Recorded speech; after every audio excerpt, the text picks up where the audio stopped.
And here is your question.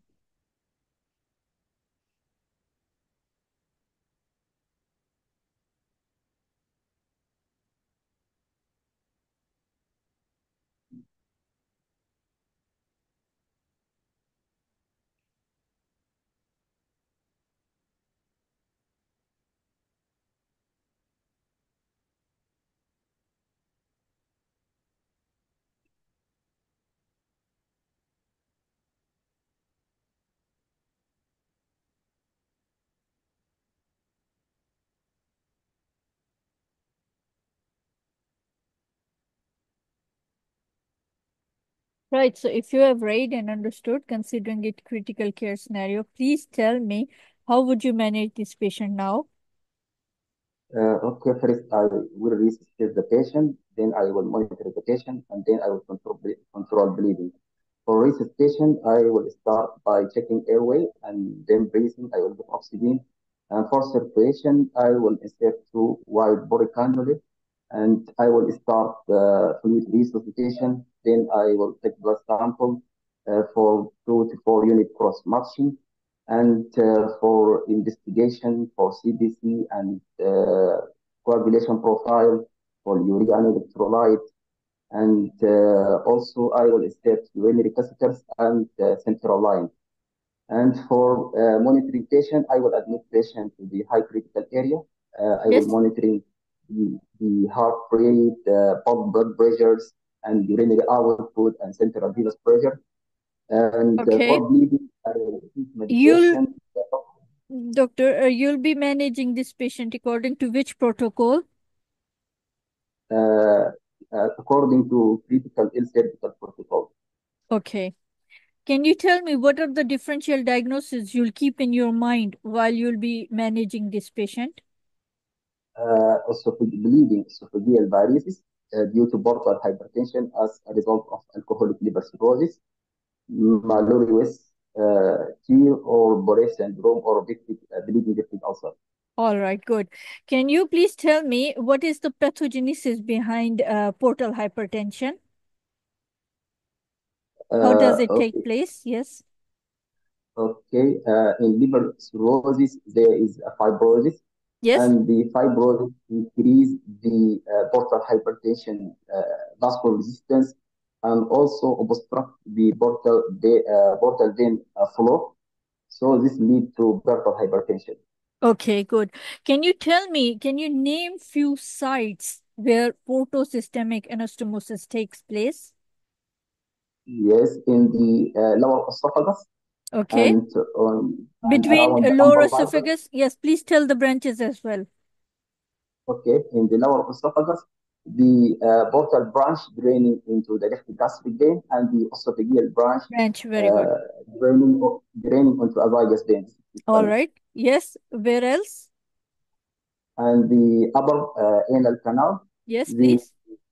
stomach draining into the medial and inferior rectal vein, and the Yes. portal vein draining into the superior Superior rectal rectal. vein. All right, good. There are many others as well. In this particular patient, which portosystemic anastomosis has been affected, in your opinion? This is the lower Lower esophagus. esophagus one, right? Uh, Okay. Just suppose you fail to manage the stoppage of the bleeding. What other alternatives you can offer to the patient, or what would you do?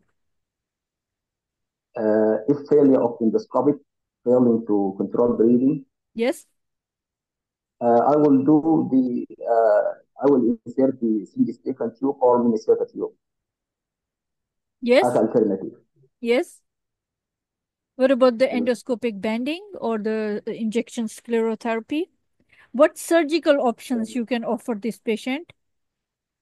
The surgical option, I will do the portal systemic shunt by doing the transdocular intrahepatic portal systemic shunt and Okay. isoflurane shunt. Okay. Other surgical operation, I can do a sub operation Yes. Can and you, yes. Can you also please liver tell me transplant. Yes. Can you please tell me, according to the NICE guidelines, how you should use the Minnesota tube? Okay, the Minnesota tube, often patient will be endotracheally intubated. First, I will check my equipment for any leak for gastric and esophageal ballooning, and the position of the patient supine in 45 degrees. Yes. Then I will put the local anesthesia in the nostril. I will lubricate the Minnesota tube, and I will insert the tube through the mouth to the esophagus down to the stomach. And then I will inflate the gastric balloon, and I will wait. If bleeding is not controlled, then I will inflate the esophageal balloon, and then I will reduce the pressure in the esophageal balloon gradually. To what degree? What Uh, millimeter I of will mercury? inflate, okay, I will inflate the balloon in the esophageal balloon to degree of 35 to 40 millimeter per mercury. Okay. And every 3 hours, Yes, and you every three reduce it. hours I will reduce yes the pressure till 25. Yes. All right. Okay, good. Can you tell me what are the risk factors you should keep in your mind while introducing Minnesota tube? The major risk factor is esophageal perforation. Yes.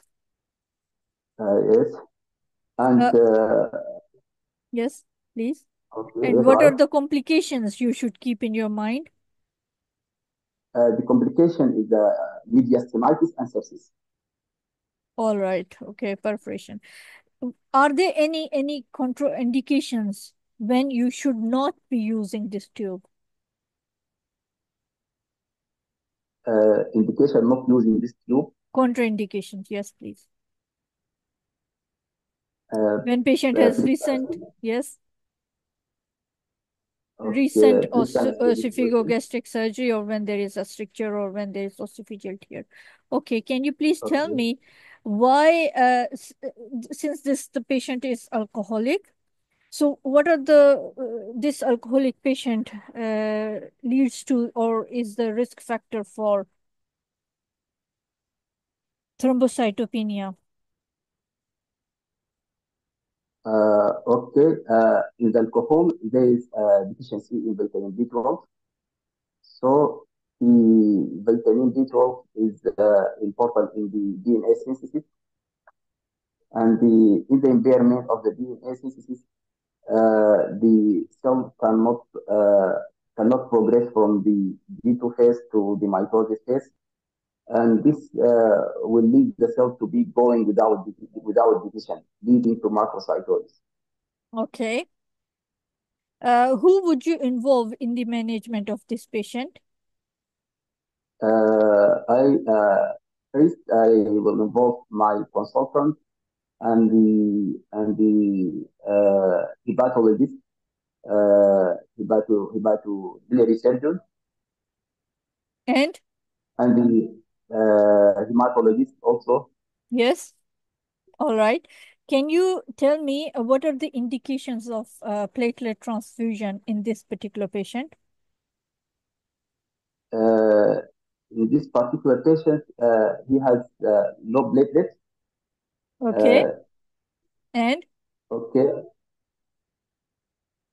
bell in is this gone. Yes. patient, One is low platelet, others. platelet less than 50. Other indication of platelet transfusion in the patient planned for invasive surgical procedure, the platelet should be Okay. more than 50 Yes. and more than 100 in brain or eye surgery. And if the patient has a GIC and Yes. ongoing bleeding and Ongoing severe bleeding. Yes. thrombocytopenia, Ongoing bleeding, active bleeding. This is what I was waiting for you to tell me. What kind of anemia would you see in this particular patient? macrocytic high MCD, macrocytic anemia. Yes. Good. Thank you.